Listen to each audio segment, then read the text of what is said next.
Hello, world. Welcome back to D'Angelo Unfiltered. It's been a while, but we're back. And as we begin, let me ask you something important. Have you ever noticed how the moments you feel the most calm, not the most accomplished, but the most calm, aren't the moments you're winning? It's not the promotion, it's not the money, it's not the likes on Instagram, it's not the validation. It's usually something much simpler, like you're walking outside and your body finally exhales, or you're moving in a way that feels natural to you, or you say what you actually mean in conversation without rehearsing it in your mind first. And for a second, you feel regulated, like your nervous system is actually relaxing for once. Here's the thing: success can impress your ego, but freedom regulates your mind, body, and spirit. The thing we're all afraid to say out loud is that many people who we deem successful still feel like they can't turn their brains off and find peace. They've made it, but have they really? For many successful people, it's like having 30 apps running in the background at once. And it's because their life has a recurrent theme. People who strive endlessly may ask themselves if people approve of them, or if they performed correctly in every situation, or if they are actually safe socially and if they are accepted. These are the things you say to yourself when you're trying to survive. But to hell with that. If your peace and sense of self depends on approval, then you're not free and you couldn't be free. In this case, you're being managed by other people like a puppet, and they don't even know they have the strings pulled. Isn't that something? So let's get one thing straight. Your nervous system doesn't care about your resume, it doesn't care about your goals, it doesn't care how good you look on paper. Your nervous system cares about if you feel safe within yourself. That's the game, and that's the real way to win. But at this point, you might be thinking you're secure within yourself because you have all of these nice things and accomplishments to represent it.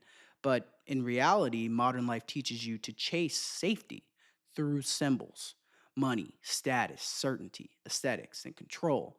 That's why you can hit a milestone and still feel anxious. You just became a shinier object in a capitalist world, but it doesn't mean that you feel truly secure. The point is that freedom of movement, freedom of choice, and freedom of expression regulate the nervous system more than any external metric ever will.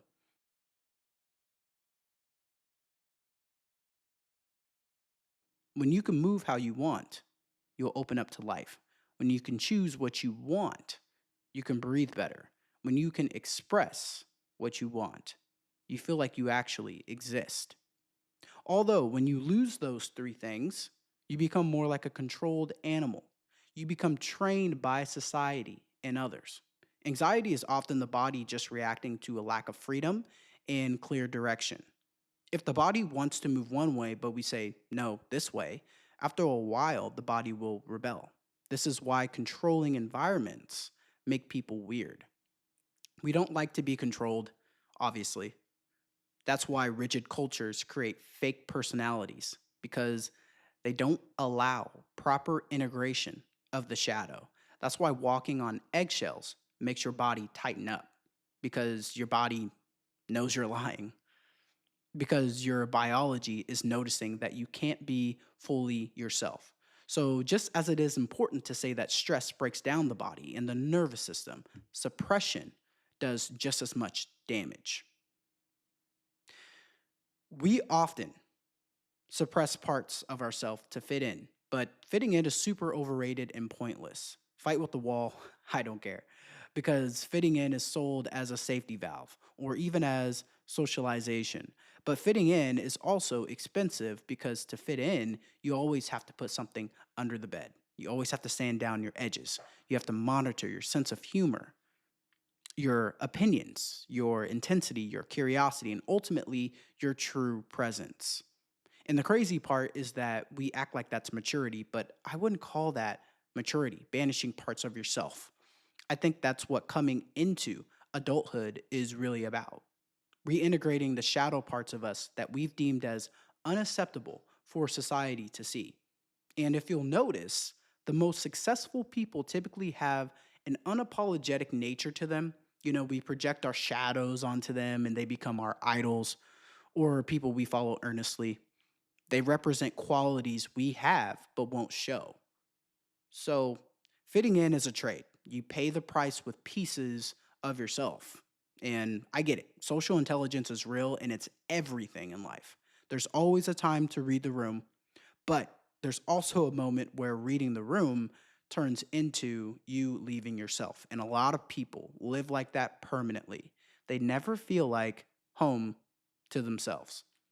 You don't want to be in a perpetual state of people pleasing.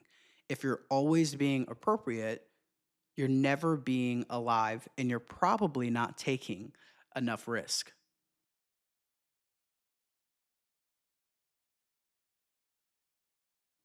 Trying to please everyone is dumb, not because kindness is bad. As a matter of fact, we need more of it in our divided society. And it's definitely not because generosity is bad. It's because the underlying logic is terrible. We might say, if I'm liked, I'll be safe, but that's just fear. You want to be liked because you are afraid. Trust me, I've been there.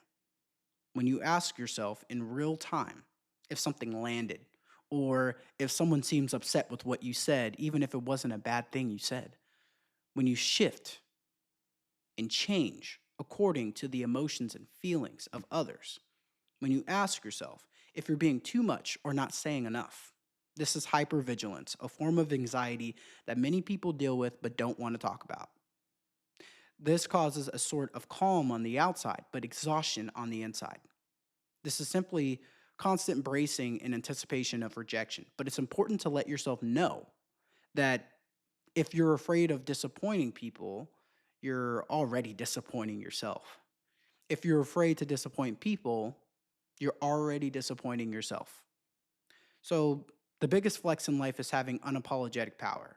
Being unapologetic doesn't mean you have to be a jerk. It doesn't mean being alpha or hyper masculine, which is always a facade. And it doesn't mean dominance either. It simply means you allow yourself to exist how you want to exist. You stop shrinking your voice at the end of sentences. You stop laughing at things you don't find funny. You stop saying, I'm sorry, when you're actually not sorry at all. So it's important to understand that stability is what the nervous system craves. Because when you're stable internally, you stop trying to control outcomes. You don't need to win every interaction. There's no prize. You don't need to be understood all the time. You're complex, and quite frankly, everyone couldn't understand you even if they tried. You don't need to be liked by everyone in the room. That's also shallow and not really something that we should aim for. You know, if you want to regulate yourself, I honestly think, truly, that the Holy Trinity is freedom of movement, freedom of choice, and freedom of expression. Think about it. Movement regulates your body, keeps you healthy. Free choice regulates your mind so that you don't feel trapped. And expression feeds your spirit. If you move freely, choose freely, and express freely, you become hard to destabilize. When you move how your body wants, you release tension you didn't even know you were holding. This was true for me when I stopped heavy lifting. I realized that I was only heavy lifting because it was an ego habit I picked up in college, but really I'm a runner who likes to do calisthenics and go on hikes. And these are all things that are better for longevity anyway. And like I said before, when you can choose freely, you stop feeling trapped. If you feel trapped, that is the fastest path to chronic stress. And when you can say what's true for you, on the other hand, you stop creating an internal split of your personality. Suppression creates anxiety because it creates division inside of you.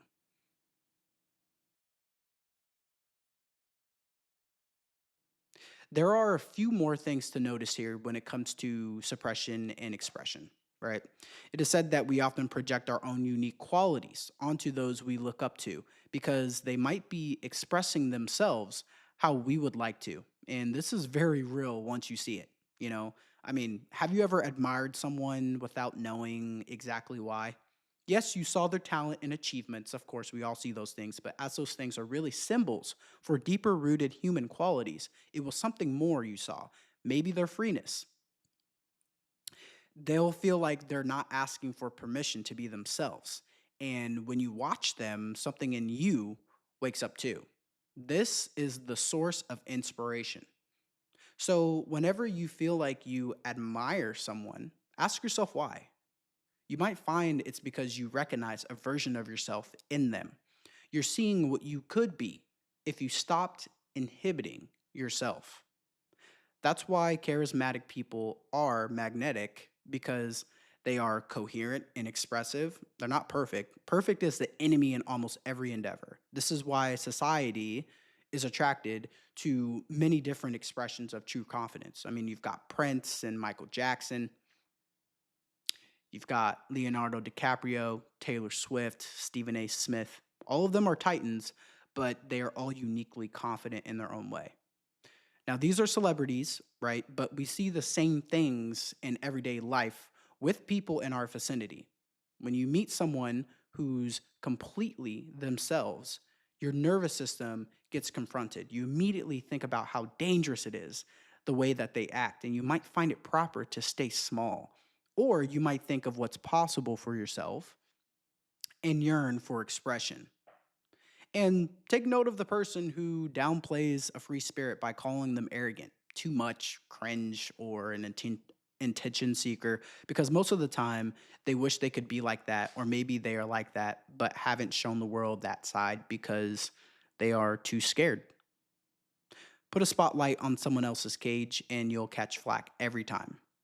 But it's not about you, it's about them, like most instances of criticism anyway.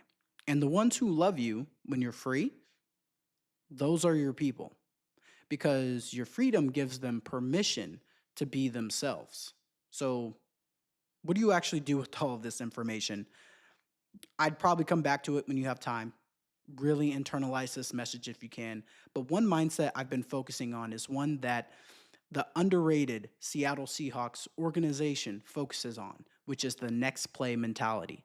In other words, you can make many choices that have a big impact over a longer period of time. So just ask yourself simple questions every day. What do you actually want to eat today? What do you actually want to wear? What do you actually want to listen to? What do you actually want to do first thing in the morning? Because freedom begins when you stop ignoring your preferences. Second, I'd start to move like a human as much as you can.